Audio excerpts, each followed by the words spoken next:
If you've been in your industry for any length of time, you've probably had different jobs and experiences that have prepared you for the job that you're doing today.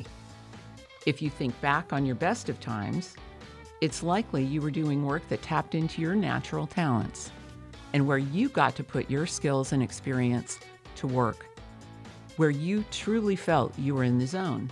This episode is about considering outsourcing your investment recovery function to help you focus your time, your energy, and your resources on the big picture job you were hired to do. Essentially, how to help you do what you do best. You are listening to I Need This Gone Tomorrow, a podcast by Material Management Resources. MMR is a full-service investment recovery firm serving a variety of industries, including oil and gas and utilities. On this podcast, we talk all about responsible investment recovery, which is more than an afterthought. It can become a strategic advantage and differentiator if it's handled properly. This podcast is about how you and your company can leverage investment recovery in your projects.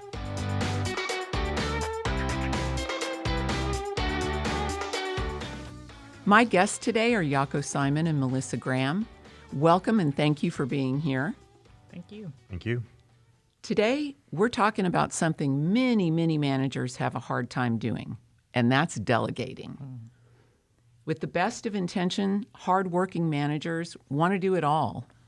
And sometimes that's not the most efficient way to get it done. When you think of supply chain or procurement managers you've known through the years, Jaco, how is it that their performance is typically measured? Well, a lot of it's performance-based, and one of the large measurable items that they can do is based on sales, and so they get target numbers that they would try to achieve. Say, for example, their budget requires them to have sales for $1 million or $2 million or $5 million. When you work with your managers, how do you guys help them do that? A lot of it has got to do with being there, because a lot of our clients aren't just local to Texas. And so when you get in front of them and you start to learn the lay of the land, especially where their yards are, because they've got different yards in different areas. For example, if you one of the states that I go to frequently is North Dakota, and once you get there, you don't make it up. You know, during the winter times, it's hard to go look at a valve when there's 2 feet of snow on the ground. I would imagine. And so you would go mainly during the summer times, April through about October is a good time to go. And so, you know, during the winter times, they may have learned where some assets are, and then once the snow melt, you can go get a good inventory. It's time consuming when you go buy a shovel and you're shoveling around some counterweights to see how many there are. But when you get there, they try and cram as much of your time and be as productive as possible. So you go and look through all the yards, and sometimes there are certain things that is just out of view for them, and so you would drive by a yard and you'll just kind of quiz them and ask, hey, I drove by this one yard, I saw a rack of pipe, is that surplus or is it going to be used? I use pipe as an example. More often than not, it's valves or vessels or stuff that get squirreled away in a hidey hole that nobody knows about. And you'll also be surprised that a lot of times buyers would call us and say, hey, do you know of this particular client's They've yard? been driving by the right. And okay. so a lot of that, but mostly it's they'll find out where the stuff is and give you a call. But I found that being physically there, it sparks a lot of thought-provoking ideas with them. It's like, hey, what about this? Can you go look at that? Right. We have this and this piece of equipment in a different yard. So for me personally, I found a lot of it is the engagement with our clients. Yes, and being there. I can certainly understand how when you are physically present in a place every single day, things kind of start to become wallpaper to you. Sure. So for you to go make the effort, be on site, and look at it with a fresh pair of eyes, I'm sure you find a lot of things that they're like, Wow, I didn't even realize that was there anymore. Yeah, absolutely. And sometimes I liken it to cleaning out your garage or your closet or something like that. You know, I'm in and out of there every day, and just having somebody there alongside with you to be like, no, you haven't worn that, or you haven't used that. And, you know, I saw that last trip up here. It's still sitting in the same spot. When we first got into the refineries, there was a yard that had a lot of heavy equipment, and it was just sitting there. And so the guys went out and put chalk marks on the tires and went back, you know, a few months later and said, that tire hasn't moved. That chalk mark's in the exact same spot. And then the yard manager was like, you know, you're right. We're not using them. Let's, you know, surplus them. And Also a tactic used by the police when they're ticketing your car. Yeah. Was there a boot on that big tire or not? Exactly. Exactly. I love it. So, Melissa, what percentage of supply chain or procurement managers' time is spent in investment recovery or in jobs related to it? We very rarely work with somebody that is their sole task. So they're tasked with something else. It's usually on the procurement side. So they're working with projects and getting materials for them. And somebody says, oh, yeah, since you're doing that, let's tack this onto you. So it takes them from a full-time job and being at 100% to 110 or 120% sometime. Just investment recovery isn't always given the importance that it needs. Right. And I would imagine, like any other job, that if you only do it part of the time, ramping up for it. And can you talk a little bit about that, what your experience is? If somebody's focus and job and energy has been in procurement and managing a project, tell me about the shift, how you guys help a client with that. I think we bring to the table a wealth of buyers. And when you're on the procurement side, you're looking at vendors and you're purchasing, and you may, when you try to surplus material, try to do some sellbacks to the vendors. And that's always a good method of return. And if you can dispose of your material that way, it's great. But we can bring in those outside buyers that can come in and assess, give a relatively, fair value for the material. It's not trying to sell to, your neighbor down the street or your friend or somebody that you're trying desperately to find somebody that might seek value in it. But we bring that network of buyers. Jaco, what is it that MMR brings to the table that allows a supply chain or procurement manager to focus on their core responsibility? Well, it goes back to what all MMR brings to the table as far as inventory, all the documentation and approvals, and then going to the funding and the contract and so forth. So going back to just as simple as I said, traveling there.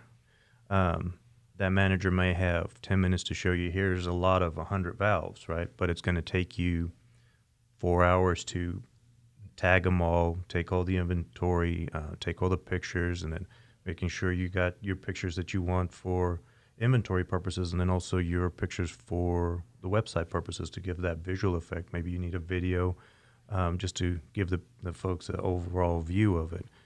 And, that goes back to Melissa's comment about the 110%. They got 5 minutes to show you something, which is valuable, very valuable, and then we'll take that rest of that responsibility off of their shoulders, and we'll take it from that 5-minute walk right there to, at the end of the day, to having a buyer picking it up and loading it on a truck and it getting I wouldn't say out of their way, but bringing a return back to their company. And we take the time to learn their controls, and we operate within that control system and verify that we do have the document, that we are following the procedures to keep them out of audit trouble, so that when, not only are they meeting their goals, when it cycles around and they're going through audits, they're getting clean reports. Clean reports, because otherwise they have to go back into the project, and that takes even more of their time away. Exactly. And we provide that, audit documentation for them, so they can just pick up the phone or shoot us an email and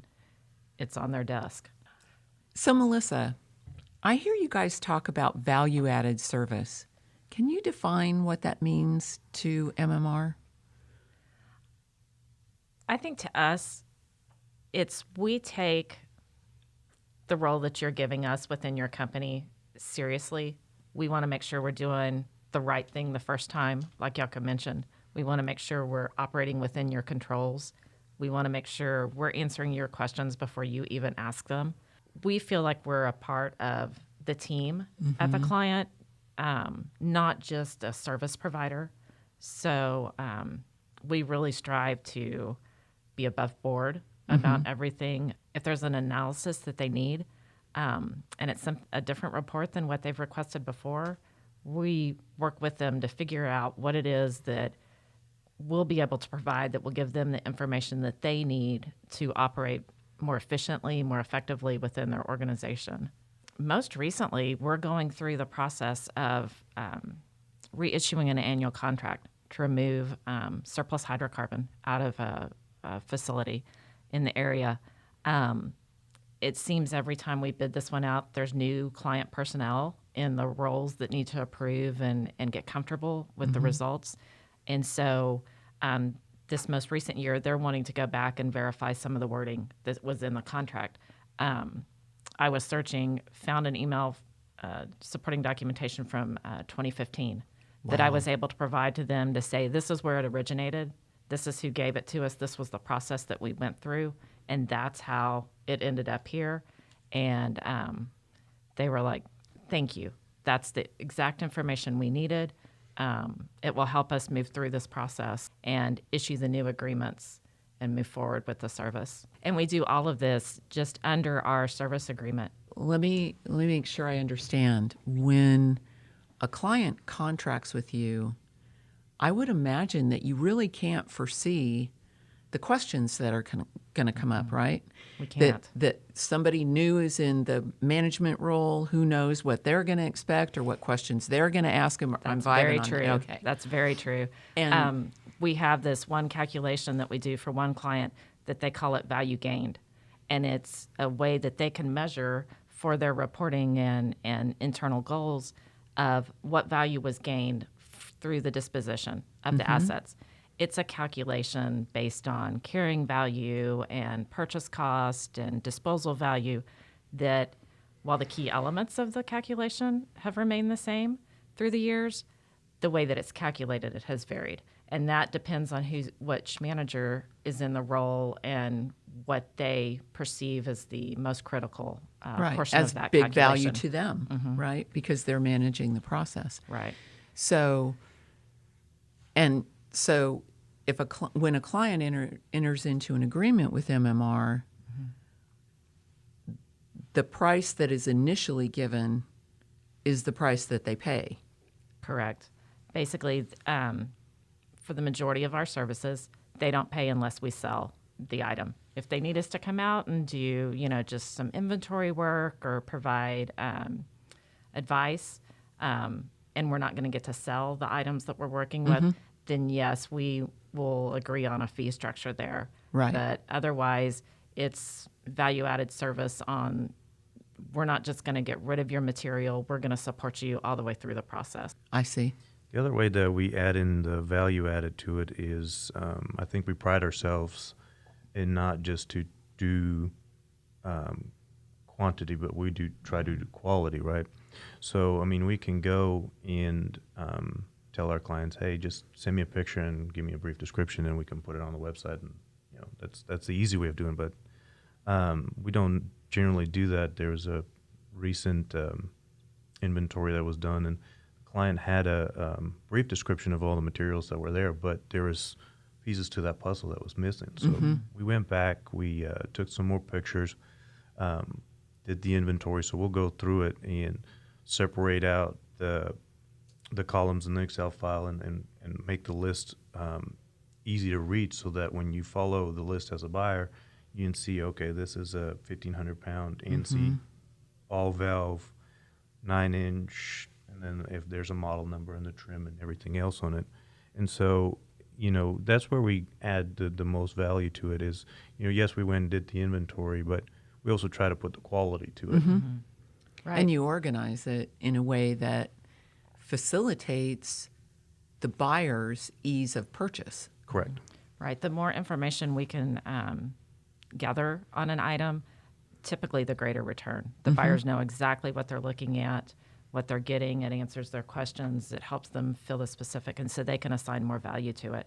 If you just tell them, I have a 4-inch valve, and they don't know if it's a gate, a chuck, a butterfly, what type, then, it'll be a lower value. Right. And we try to, like Melissa said earlier, is we try to ask the questions. There's a lot of questions we ask up front. It sometimes seems tedious, but that's not our intent. It's if you can ask the right questions up front, you will avoid a lot of the unnecessary additional work on the back end of a project. So if you ask up front, hey, who's providing the loadout? That eliminates all the questions during the process, and there's no miscommunication at the end of the at the contracting phase when the payment's done and the release is done. It's like buyer's responsible for loadout, period. And so you can work through that. I said buyer's responsible for loadout, but there's other things involved. Like, do they need a crane? And there's other questions. But we try to anticipate a lot of these questions so that value goes back to our clients, so that it alleviates some of the stress on their end, so that we provide all that service for them up front. It occurs to me that one of the reasons that managers are really hesitant to delegate is they don't necessarily trust that the job will be done as well as if they did it themselves. Can you speak to how you help build trust with a client? I think the biggest way we've build that trust is just being above board about everything. If we mess up, we're going to tell you. It's very rare that we mess up. No. But if we don't have their trust, they're not going to seek us out. They're not going to think of us. They'll find another vendor to work with. I think the highest compliment somebody can give us is when they do let us know that they trust us. We were working with one manager at a company that was in the investment recovery role, and when he left that and went to a new company, it was a few years that he was in that position, and we kept in contact with him. And he reached out to us and he said, we have the opportunity to bring in another vendor to provide investment recovery services to us, and I'm specifically reaching out to you because of the level of service that you provided to me at my previous job. I know what quality work that you do. I know that you're going to be above board. And he said, I trust you. And they had just had a bad experience with another company, and it helped him pave the way to bring in a trusted resource for his new position. That's great. So trust is something that takes time, and I think for us, actions speak louder than words. And, as I go back and look at, we spend 5 minutes in the yard and we look at all the stuff and go back to the office and put everything together and put the sale together, and everything goes smoothly. You do 2 or 3 like that, and they see the quality of work that you bring to the table. The next time it might be, hey, do all the safety precautions, but you know where the yard is? Yes, sir. Yes, ma'am.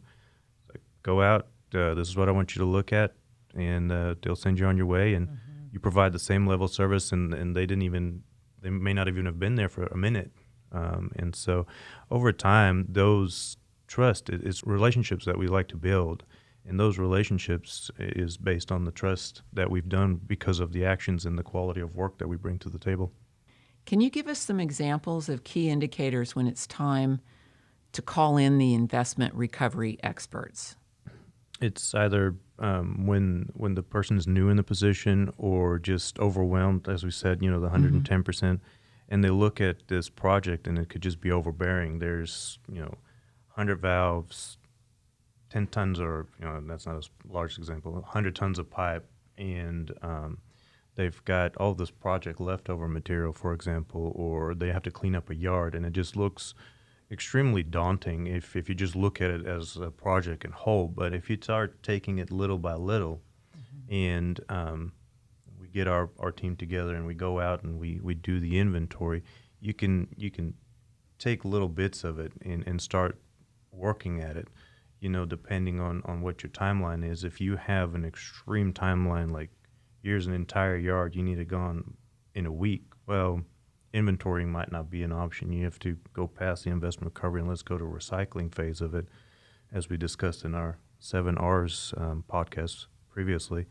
But if there is enough time, then you can go and dissect this pile or this yard, for example, and see, here's your valves, here's your pipe, here's your pumps, here's your motors, and you can organize it, and you can get that inventory all together, get your pictures, get a video if you need it, and then come back to the office, package it all nicely, the quality of work that we discussed earlier, and then go through the process of putting it out to bid, reviewing with the client, getting the approvals and so forth, and then just step by step. But if you haven't looked at a project like that before, it could be overbearing, and so we bring that almost a calmness to it. It's like it's going to be all right.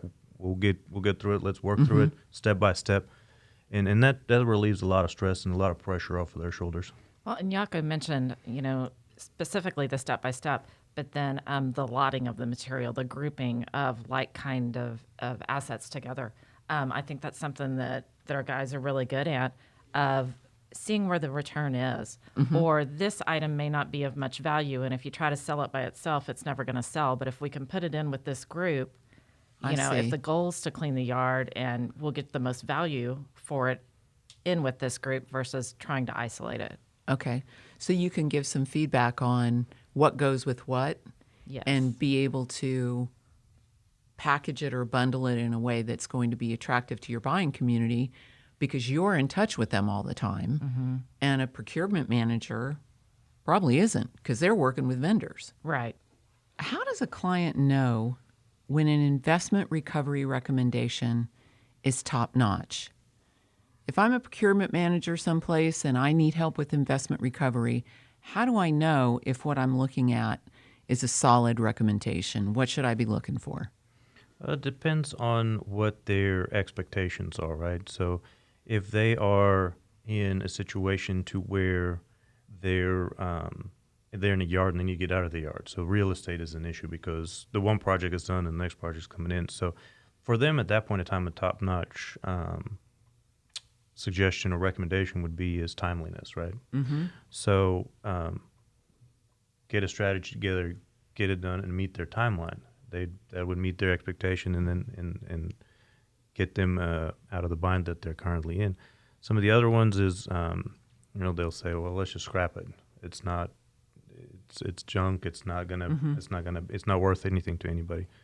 We'll take our expertise and look at it like, well, maybe we should just list it and see what the market brings. We've seen some success in some other areas with this, and for them that would be a winner because they were just going to scrap it. But here you get 3-4 times, maybe 10 times what they would have gotten scrapped. So you bring back that return on that particular item for them. So that'd be a winner for them. The other one would be where you would think there's no value and they're wanting to landfill it, and you can find a purpose for it, as Melissa mentioned earlier. It's a great notch in the belt to say, well, it didn't cost you anything, so we avoided cost for you, and so that might be a good way for them to go back to their management and said, we were expecting to spend $100,000 on disposing of this item, but we ended up selling it for $10,000 and saved our project a combined net of $110,000. So there's different aspects of what they can consider being top notch, and I think those are mainly the three ones that they'll look at as far as what their expectation is. And we as MMR always, it's one of our first questions we ask is, what is the expectation? What is the goal? How can we meet that? How can we exceed that? And so we try to listen to what our clients' needs are. Yeah, and I think when we give the recommendations, we typically back it up with facts and figures. Jaco mentioned, surplusing versus scrap. Well, if we put it out for a bid and we try to surplus it and the results come in, we'll compare it to what the scrap rate was to find out that, we really had a home run and knocked it. Or you know what? This is below scrap value. You're going to get more if you just send it that way. And so we're honest. Okay. So I'm going to go with short term first. Since this podcast's name is I Need This Gone Tomorrow, Melissa, can you talk to me a little bit about short-term projects? How long do those operations typically take? Well, a typical sale will take about a month time frame, but schedule is always one of our first questions, Jaco said we ask what their expectations are. That's one of the first things we'll ask. When does this need to be gone? And it's surprising how often we do get that call of, I need this gone tomorrow. One of our goals as your investment recovery team is to have a competitive bid so that we know that it's above board. And when those come in, we can reach out to our buyers and say, we've got this material. We just recently did this with furnace tubes. We got the call on Wednesday. They needed bins by Friday. So we got bids, contracts, and funding all in time to drop those bins on Friday. But we were able to reach out to the known buyers of that material, get a quick turnaround, get that back to the site for approval, and then proceed through the process. What about longer-term projects that you might be in with the client from more at the beginning of the project? Yeah, so the typical one that comes to mind is the dismantlement or the demo project of a gas plant, for example. We would go in, and those can vary from time depending on the size and the end of the project, if they're going to turn it into a brownfield or a greenfield. So depending on all the work that goes into it, I mean, it could take from 6 months to a year and a half. We'll be in at the beginning of phase of it and meet with the project managers and then also the dismantlement crew. Even before that, they'll meet with the environmental guys to make sure the plant is safe and drained and purged. And so even at that point in time, we can start looking at the inventory and going through the data because there's a lot of data that you need to include in the sale documentation from the data room that needs to be digitized most of the times. And so once they start doing the planning phase, we can get the interaction with the demo company and saying, all right, well, we think this tower can be sold, this vessel can be sold, and they'll start formulating a plan as like to remove some of the pipe racks around it so that at the end of the project there's only tower standing and vessel standing so that you can bring in the cranes all at once, lay all the vessels down directly on the trucks to save time and money. And so that planning phase of it is very important. And as they're cutting through the pipe racks, they'll remove some pumps and motors and valves, and they can stage that fairly close in the project area. As they're working on that, on a separate occasion, you'll come back and you'll go look at all those valves, for example, and say there's 100 valves. Project manager called you and said, hey, please come look at there's about 100 valves. Let's inventory these and get these out of the way because they're continuously bringing in more. And so throughout the project, you'll work very closely with them and work through all those steps and get that smooth process all the way from the start, from the planning to the execution until the end of the project as far as collecting deposits potentially and getting all that information together and going through the steps of bidding and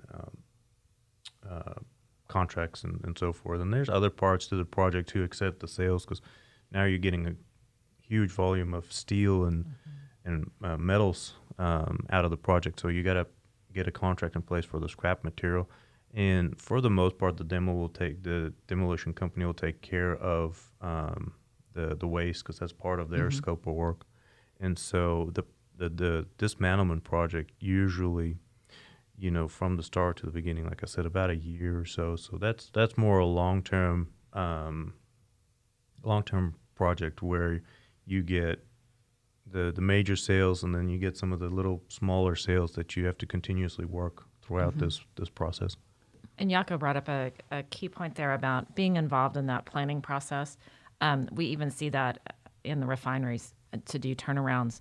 And if we can get involved in that planning process and walk the turnaround area before the work actually starts, we can tag items that are higher value so that when they're pulled, they can be set aside to be surplus versus going in the scrap bin and help with the cost of that project because we're able to use the proceeds from those sales to offset the cost of it. With turnarounds, it's really important too because it's an active facility and they can't lose production. No. And so it's really critical to have that timeline laid out. Okay, so let's summarize what we've talked about today. Project managers are busy people who have a whole lot of other things to do. above and beyond investment recovery. So I hear you wanting to help people do what they do best, allow them to really dedicate their time to the management of the project that they've been charged with, and pull in an investment recovery expert to help them do what they do best. We really like our job. We get excited when it's a successful project, and just learning from the new and different items we might see on occasion, or the different people we get to work with as we go through the process. The other thing that really struck me is, as big a job as investment recovery really is, most companies only have like 1 or 2 people that are dedicated to that job across the entire operation. When in reality, companies can have a whole team of experts by working with MMR without the hassle of having to hire full-time staff. You said it 100%, Kandice. 1 or 2 people that dedicate, 5% of their time to bringing in potentially millions to the bottom line of the company and the stockholders is what we can bring to the table for them. I've also heard that project managers don't always have time for the intense detail work required to get maximum value for surplus materials. Right, they don't. They're pulled in other directions. They're busy procuring supplies, and we can come in and assist with that. There's no cost to them unless we sell something, and they get a whole team of resources without having to hire or have the burden of hiring or having the additional payroll cost. And that shift of focus, going out of one mindset and into another, is a hard shift to make. So really you guys is. live in that world all the time. We want to thank our guests, Jaco, Saaiman, and Melissa Graham, for sharing your time and expertise with us today. Thanks so much for being here. You're welcome. It's really been enjoyable. My pleasure. Thank you. To learn more about material management resources and how we can help you responsibly handle surplus materials, visit us online at materialmg.com.